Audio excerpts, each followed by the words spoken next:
HomeLife kompaniyasi mahsulotlari. Nega aynan HomeLife?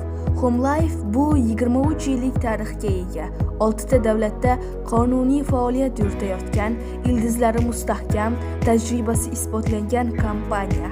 Eng katta farqi nimada? HomeLife o'sishdan to'xtamaydi. Yangi davlatlarni zabt etishda davom etadi. Bozorga kiradi va u yerdan chiqib ketmaydi.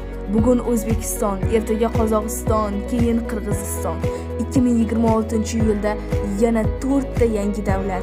Agar siz hozirdan a'zo bo'lib o'zingizga mustahkam ildiz qo'ysangiz, ertaga Qozog'iston, Qirg'izistonga o'zingiz kirib borasiz.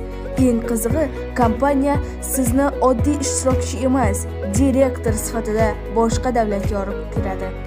Bugungi kunda ko'pchilikni YTT qiynayapti.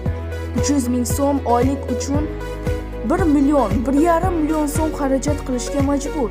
Savol, bu adolatli?mi? Keling, ko'zimizni ochaylik. O'sayotgan kompaniya o'z jamoasini ham, hamkorlarini ham, daromadini ham o'stira oladi. HomeLife bu shunchaki biznes emas. HomeLife bu kelajak. Bugun kirganlar ertaga yetakchi bo'ladilar.